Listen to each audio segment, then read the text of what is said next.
প্রিয় ষষ্ঠ শ্রেণীর শিক্ষার্থীরা, শুভেচ্ছা নিও। আজকে আমি তোমাদের 2025 সালের বিজ্ঞান বিষয় নতুন বই থেকে পঞ্চম অধ্যায় সালোক সংশ্লেষণ এর অনুশীলনী থেকে সৃজনশীল প্রশ্ন 1 এর সমাধান করে দেব।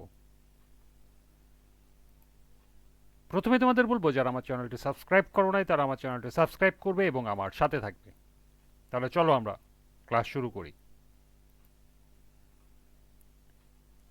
পঞ্চম অধ্যায় সালোক সংশ্লেষণের সৃজনশীল প্রশ্ন 1। লক্ষ্য করে এখানে দুটি চিত্র দেওয়া আছে, পি কিউ। পি চিত্রে একটি বেলজারের মধ্যে একটি গাছ দেয়া আছে, ভিতরে একটি মোমবাতি জ্বালানো আছে, এবং কিউ চিত্রে একটি বেলজারের মধ্যে একটি গাছ দেয়া আছে। প্রথম প্রশ্ন, সালোক সংশ্লেষণ কাকে বলে? দ্বিতীয় প্রশ্ন, সালোক সংশ্লেষণ প্রধানত উদ্ভিদের পাতায় সংঘটিত হয় কেন? তৃতীয় প্রশ্ন, পি বেলজারে মোমবাতিটি জ্বলে থাকার কারণ ব্যাখ্যা করো। এবং ঘ, চিত্রে প্রদর্শিত অবস্থায় কিউ বেলজারটি গাছটি কি বেঁচে থাকবে? উত্তরের পক্ষে যুক্তি দাও। তাহলে চলো এখন আমরা এই 4টি প্রশ্নের সমাধান দেখে নিই।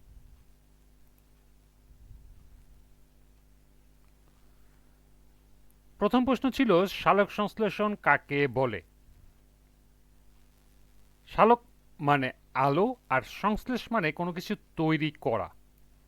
যে জৈব রাসায়নিক প্রক্রিয়ায় উদ্ভিদের সবুজ অংশ সূর্যালোকের উপস্থিতিতে পানি ও কার্বন ডাই অক্সাইডকে কাজে লাগিয়ে শর্করা জাতীয় খাদ্য উৎপাদন করে তাকে সালোক সংশ্লেষণ বলে।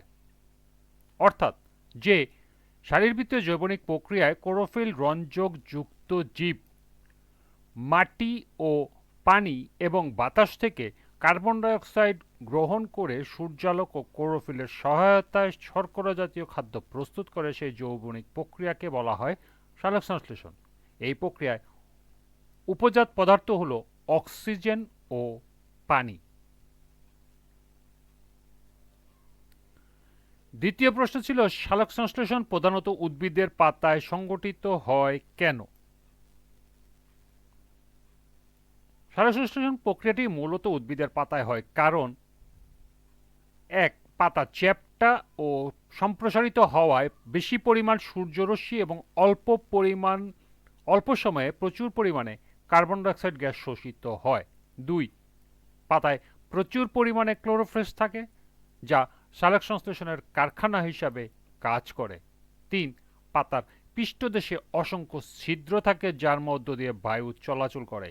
এই ছিদ্রগুলোর মাধ্যমে উদ্ভিদ বাতাস থেকে কার্বন ডাই অক্সাইড গ্রহণ করে এবং অক্সিজেন বের করে দেয়।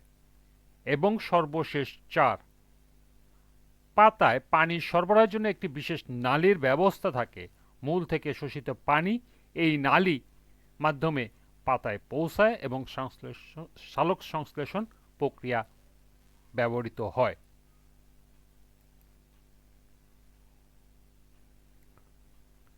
তৃতীয় প্রশ্ন ছিল, পি বেলজারের মোমবাতিটি জ্বলে থাকার কারণ ব্যাখ্যা করো। এর সমাধান হবে, উদ্দীপকের পি বেলজারে সালোক সংশ্লেষণের তৈরি অক্সিজেনের কারণে মোমবাতিটি জ্বলে রয়েছে, কারণ নিম্নে উপস্থাপন করা হলো। পি বেলজারটি স্বচ্ছ কাচের হওয়ায় সহজেই এর ভিতরে আলো প্রবেশ করতে পারে। আবার বেলজারের ভিতরের টবে একটি সবুজ গাছ রয়েছে। টবের মাটিতে রয়েছে পানি এবং বেলজারের ভিতরে রয়েছে কার্বন ডাই অক্সাইড। সুতরাং সবুজ উদ্ভিদটি বেলজারের ভিতরে আলো ও ক্লোরোফিলের উপস্থিতিতে পানি ও কার্বন ডাই অক্সাইড রাসায়নিক বিক্রিয়ার মাধ্যমে শর্করা জাতীয় খাদ্যের তৈরির পাশাপাশি অক্সিজেন নির্গত করে। অর্থাৎ বেলজারের ভিতরে সবুজ উদ্ভিদটি সহজেই সালোক সংশ্লেষণের মাধ্যমে খাদ্য ও অক্সিজেন তৈরি করে। এই প্রক্রিয়ায় নির্গত অক্সিজেন বেলজারে আবদ্ধ থাকার কারণে বেলজারটি অক্সিজেন গ্যাস দ্বারা পূর্ণ হয়। বেলজারের ভিতরে অক্সিজেনের জন্য মূল মোমবাতিটি জ্বলে রয়েছে, কারণ আমরা জানি অক্সিজেন নিজে জ্বলে না, কিন্তু অন্যকে জ্বলতে সাহায্য করে।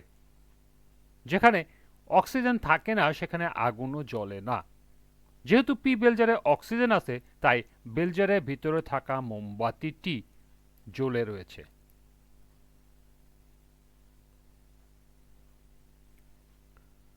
সর্বশেষ প্রশ্ন ছিল, চিত্রে প্রদর্শিত অবস্থায় কিউ বেলজারের গাছটি বেঁচে থাকবে কি? উত্তরের পক্ষে যুক্তি দাও। এর সমাধান হবে, চিত্রে প্রদর্শিত কিউ বেলজারের গাছটি বেঁচে থাকবে না। উত্তরের পক্ষে যুক্তি নিম্নে উপস্থাপন করা হলো। যে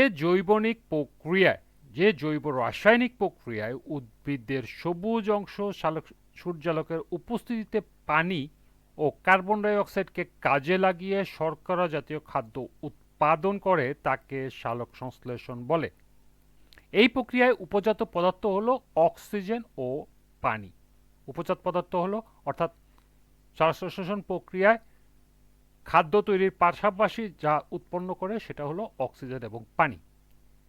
কিউ বেলজারটি স্বচ্ছ কাচ হওয়ার এর ভিতরে সহজে আলো প্রবেশ করবে।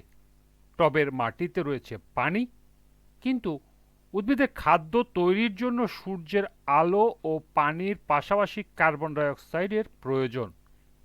কিউ বেলজারের ভিতরে উদ্ভিদটি আবদ্ধ থাকায় পরিবেশ থেকে খাদ্য তৈরির জন্য প্রয়োজনীয় উপাদান কার্বন ডাই অক্সাইড গ্রহণ করতে পারবে না। আর কার্বন ডাই অক্সাইডের অভাবে সালোক সংশ্লেষণ প্রক্রিয়ায় উদ্ভিদের খাদ্য তৈরি হবে না। প্রয়োজনীয় খাদ্যের অভাবে গাছটি আর বেঁচে থাকবে না। এই ছিল ১ নং সৃজনশীলের ৪টি প্রশ্নের সমাধান। তোমরা এগুলো এখান থেকে নোট করে নিতে পারো। আজকের ক্লাসটি এ পর্যন্তই। পরবর্তী ক্লাসে ২ নং সৃজনশীলের সমাধান করে দেব। সবাইকে আবারও বলছি, যারা আমার চ্যানেলটি সাবস্ক্রাইব করো নাই তারা আমার চ্যানেলটি সাবস্ক্রাইব করবে এবং আমার সাথে থাকবে। সবাইকে পরবর্তী ক্লাস দেখার আমন্ত্রণ জানিয়ে আজকের মতো আমি এখানে বিদায় নিচ্ছি। আল্লাহ হাফেজ।